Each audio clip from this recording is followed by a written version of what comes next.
welcome to the Blessed Podcast. I'm your host, Dr. Raquel Tolson, and this podcast is to help you to transcend the mere hashtag of being blessed and to actually experience being blessed. Let me add my disclaimer. I'm not a prophet, preacher, or Bible scholar. However, I am a God-worshiping, Jesus-loving, Bible-believing, New Thought Christian who believes that God blesses us according to our faith and how we work his principles. So if you're ready to be encouraged, enlightened, and entertained, you're in the right place. I am broadcasting on WYTV7 Christian Broadcasters Network.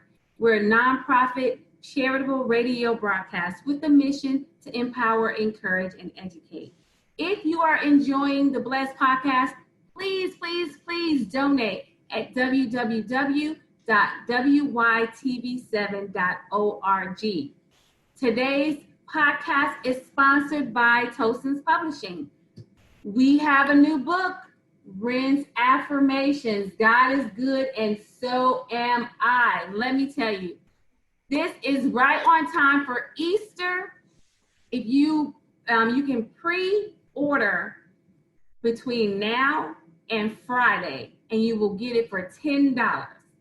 And if you order $25 worth of books on at TolsonBooks.com, then you will get free shipping.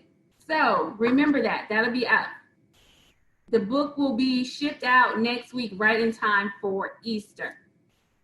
All right, it's April, and we're talking about money. Now, I thought about maybe I shouldn't talk about money in light of the coronavirus and the quarantine, but this is a good topic because we all need to figure out how we need to work our money in these difficult times, because some people aren't working. Some people have, I have a tenant that they might not be working. So, there's a lot of stuff going on. So this is a great time to talk about money. And we're going to start out with my assistant minister of Understanding Principles for Better Living Church, Reverend Cherie Thompson. She's going to help us to get a money mindset. Okay? So if you're ready, y'all better buckle up because I know this is going to be good and you're going to need to listen to this a few times. Thank you, Reverend Cherie, for being here. Let me just give some more of your, let me see some more of your praises.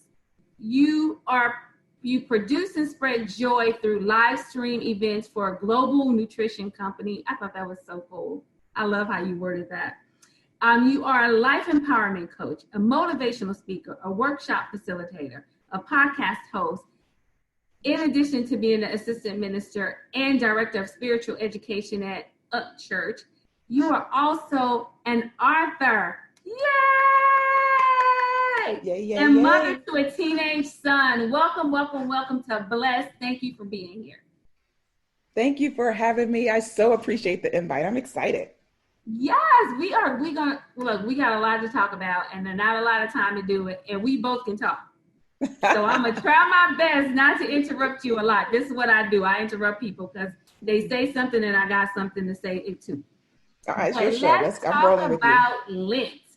Because you have really blessed me over the past few years with your Lenten journeys. And this year I'm so excited because you wrote your own book for the Lenten journey, Break Every Chain and Be Free. Oh my gosh. When we talk about that, that's going to blow your mind, everybody. That is going to blow your mind. But can you please just share with everybody, what is Lenten journey? What is a Lenten journey? What is Lent about? So for most traditional Christians, Lent is a church holiday. If you search in the Bible for Lent, you will not find it. It is a church holiday. It spans from what is that Wednesday?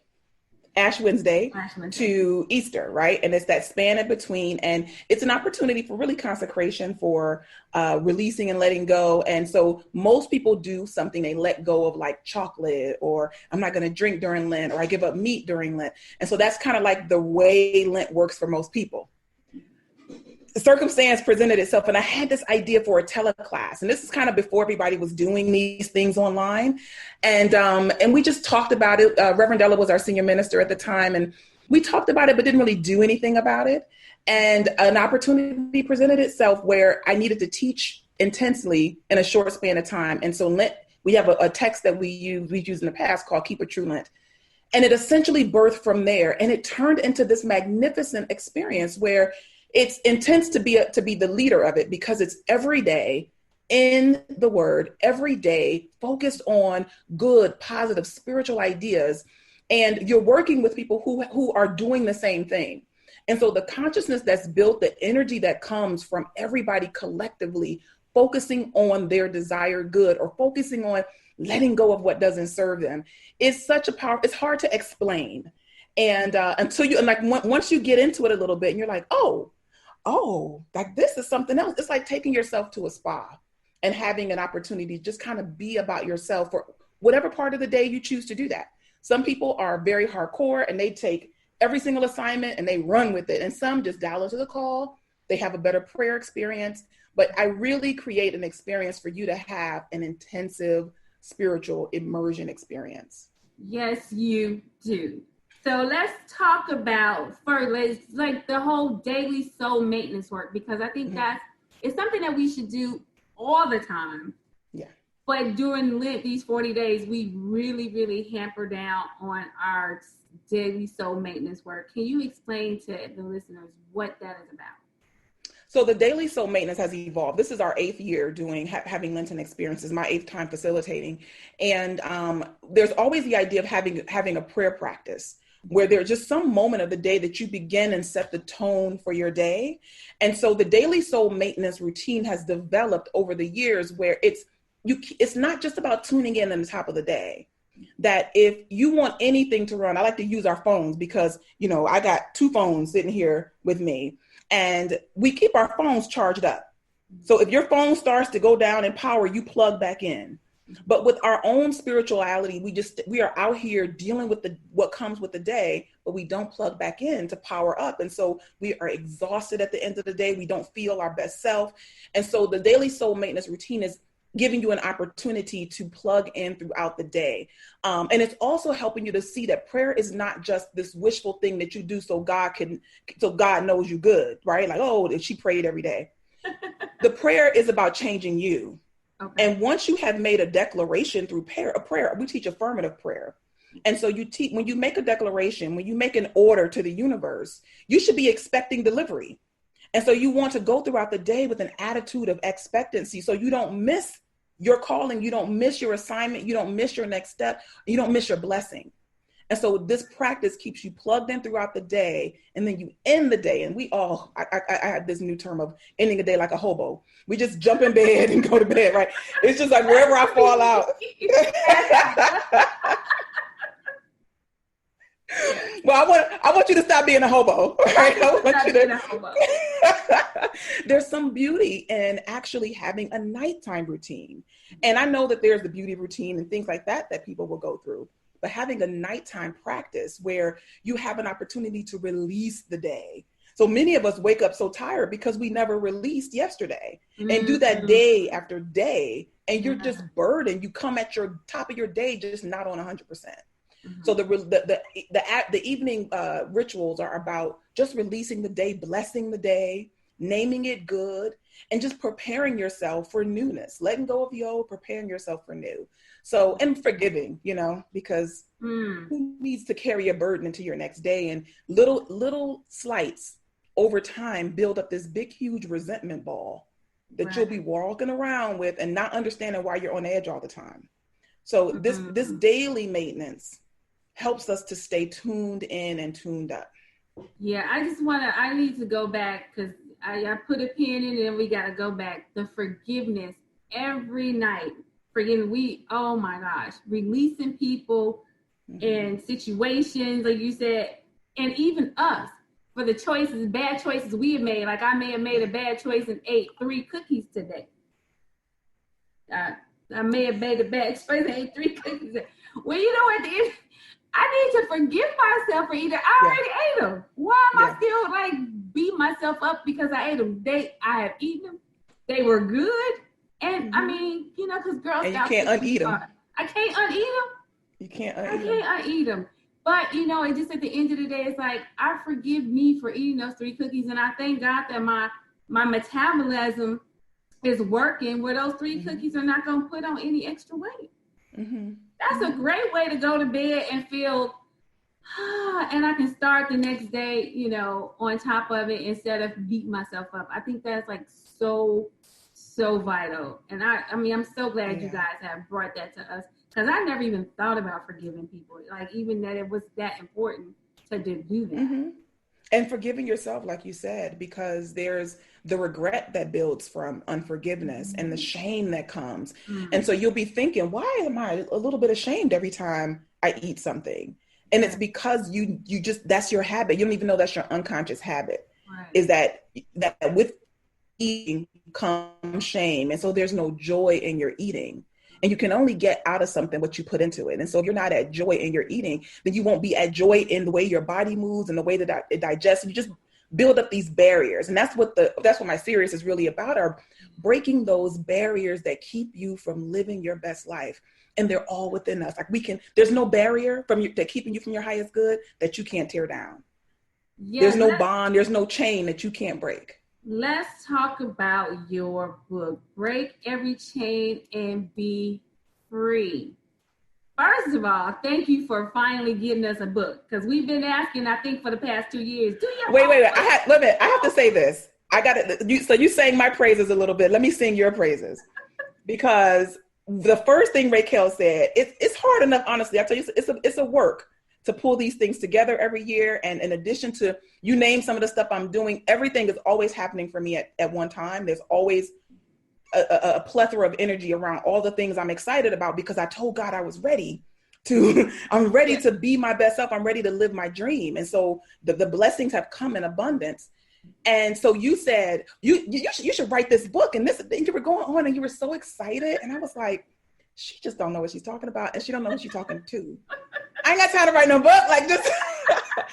But your encouragement, your constant encouragement was, I know, part of God calling me forward to another level. And so this year, and mind you, it has been an amazing journey, because I had a whole vision of how this was going to go.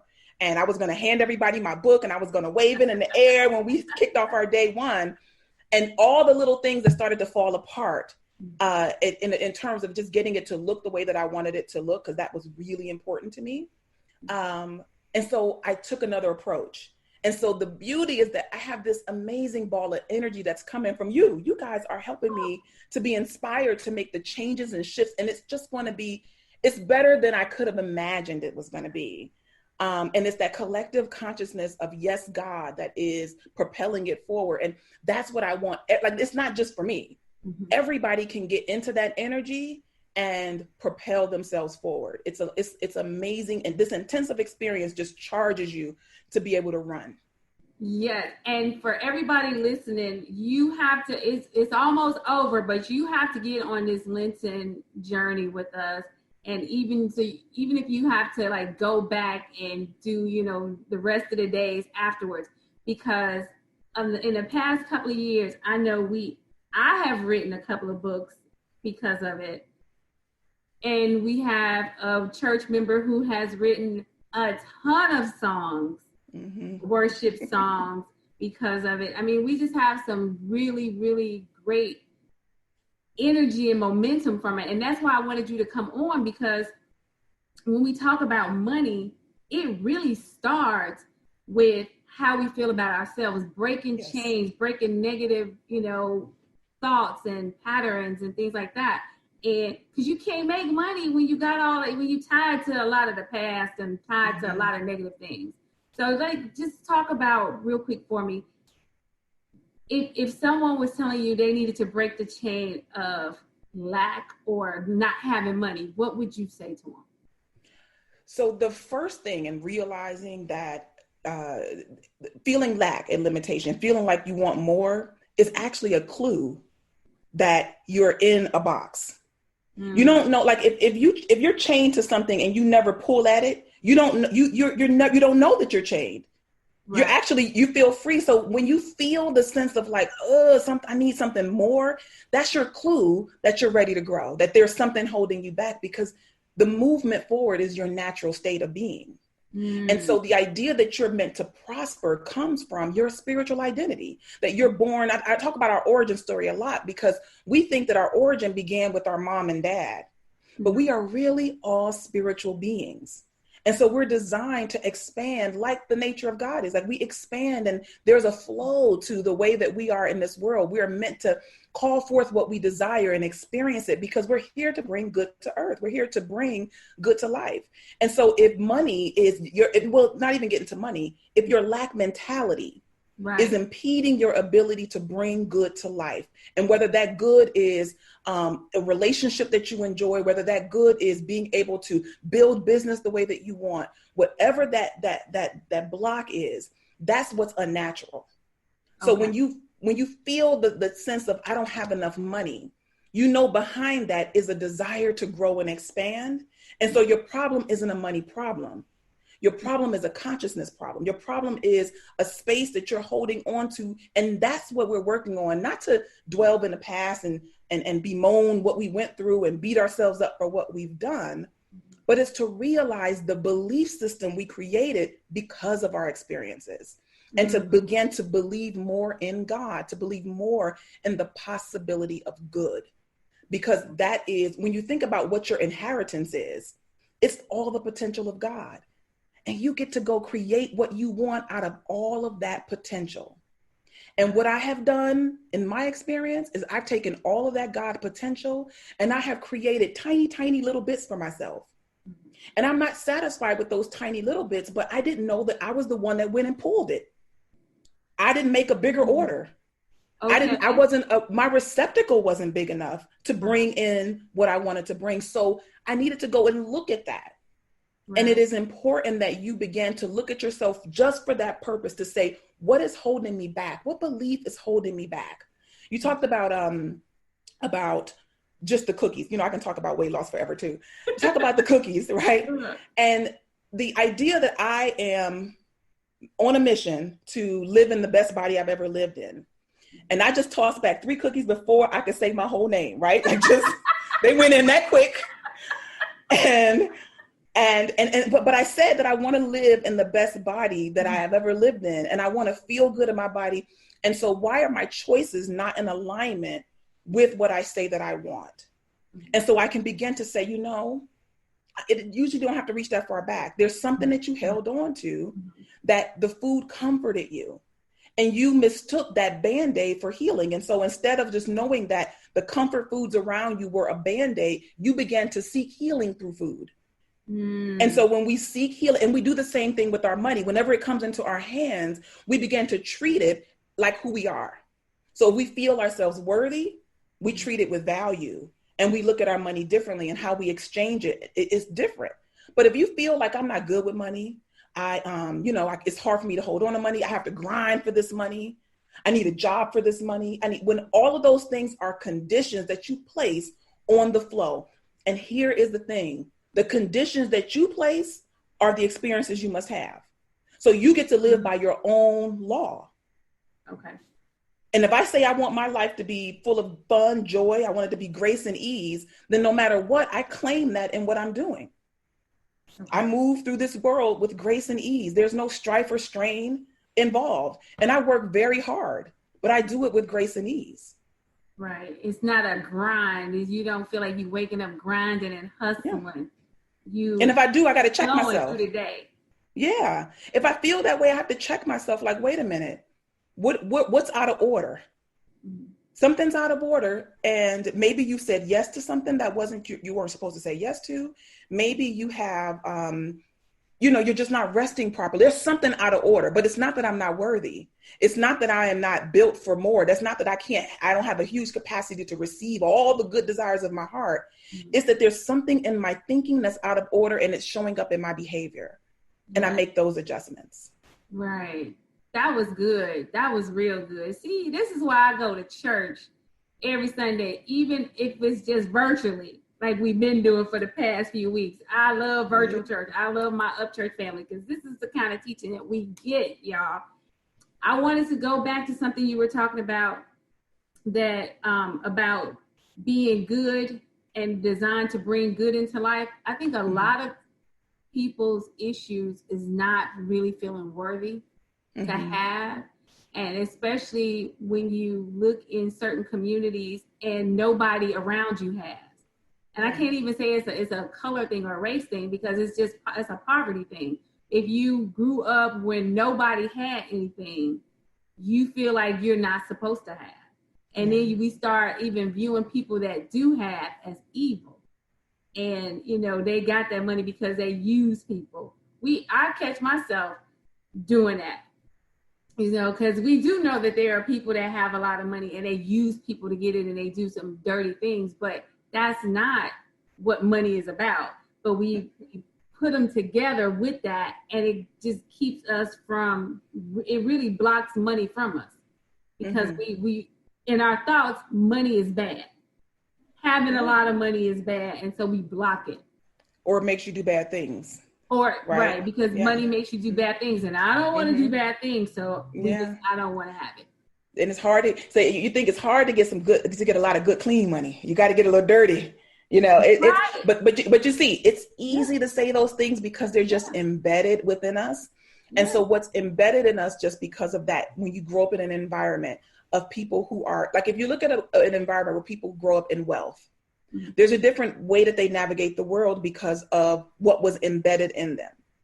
And there's no equal to it. There's not like everybody that grows up wealthy is wasteful, or everybody that grows up wealthy is evil or does bad things or manipulates people. There's no, but it's their interpretation of the world is different because of how they come in, right? And it's the same thing that you can have someone who grows up in utter poverty, who has a consciousness of wealth, who manages. Children do this. Like, I don't know if you know, just for your listeners out there, if you're someone who didn't grow up with a lot of money, at what point did you realize that you were poor? It's usually not when you're growing up. It's usually like somewhere down the line, right? And you're like, wait a minute, we were poor. Like, but I was so happy, and I was always supplied and fulfilled in what I wanted. And so I wasn't poor. I got everything I wanted.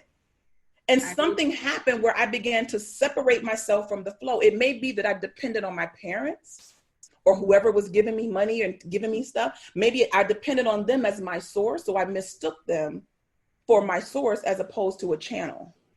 And that is a central reason for me, why many of us suffer, is just mistaking channels of supply for our source. And so if we lose a job, if we lose a job, or if a business deal falls through, or if there's a pandemic in the land and we begin to say all my money sources have dried up. But no, there's just one source, and that source is never ending and unfailing.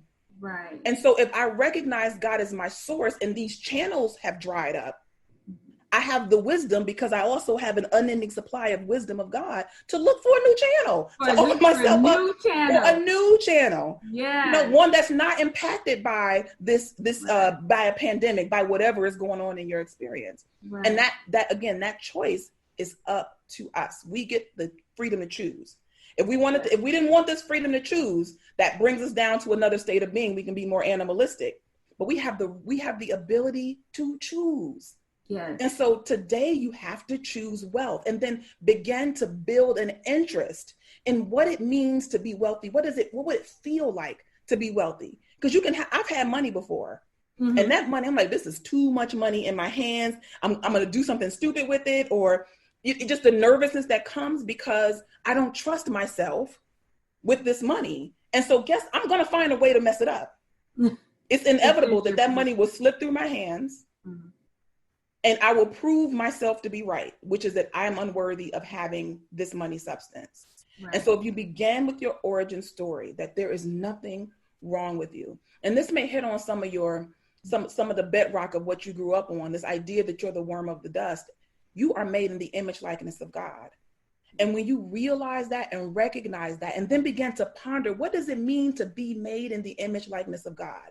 Can I say that anything that's true of God is reflected in me?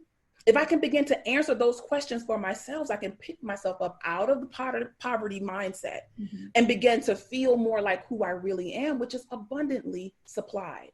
You know what? We got to get ready to go, but you said something, and I have to share this, because in the new book, Ren's Affirmation, there is a page God is power, I am power. And it says, I have the power to make my dreams come true. And it's little Maria selling lemonade.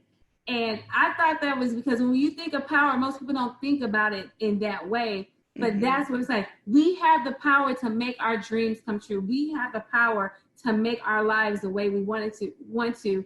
And there's different avenues and different ways that we would be motivated by God to do. But that is how we can bring our good into expression, because we have the power to do that. We only have a few minutes. Please, please, please let everybody know where they can find you, other than at Understanding Principles for Better Living Church in Inglewood, California. Amen. Where can they find you online? So you can find me at Break Every Chain and Be Free. That I don't even know if that site is up yet. I think I took it down when the book got on delay. But you can always find me at CherieSpeaks.com. And I'm on all the social channels. Instagram, I'm Rev Cherie Speaks. On Facebook, I'm just facebook.com/Cherie. And Cherie Speaks is out there as well. And I also have a podcast that I co-host with a good friend of mine, Rev Rian Reese, called Motherwit. And we talk about just motherhood and what it's like to be moms and navigate the world through the lens of a parent. It's been really fun. We have a lot of fun. But yeah, you can definitely find me on those outlets. Or reach out to Raquel. She knows how to find me. Yes, and you can find me at www.raqueltosin.com. Thank you so much for being here. I hope everybody has learned something. Whatever you do, you're going to have to get a hold to break every chain and be free, because all of us got chains. All of us got chains. I don't even want to go into the historical chains that we bound to if you have a brown skin color. I'm just saying there's some chains that we got to break. And if you lived in poverty, it's some chains you got to break. If you got some crazy eating habits, it's some chains you got to break. It's just all of us got chains that we got to break, and we got to be free. We were created to be free. Yes. And so we have to break those chains. And it's like you may break one chain and then you realize you got another one. You got another one. And then you can realize you got another one. But that's what I love this so much, because it's just like, wow. You just bringing up stuff that it's like, oh my gosh, it's just so much I could tell y'all about this, but you gotta hear for yourself. You gotta get a part of the Lent program. They can go to upchurch.org, right? They can go to upchurch.org and register. And I'll be running these programs probably throughout the year as well, just for people who are, when the book is published, and just for people to come join in, because it is a 40-day experience. It's a spiritual soul immersion. So 40 days working with yourself, working with God, getting to play in the land of God for 40 days. It's healing. It's so healing. Yes, it is. And I got a couple more weeks to go. And I'm excited about everything God is doing in my life, because I am breaking every chain and I'm being free. Yes. Y'all, we got to go. I'm sorry. That's all the time we got. But I promise y'all, next year we're going to be coming back with the next Lenten program and all that stuff. We don't, every April, I just feel like Reverend Cherie is going to be on here telling us about how we can better strengthen our spiritual self through the Lenten process. Until next week, be blessed. And remember, what God has done for others, He will do the same thing for you. See you next week. Thank you.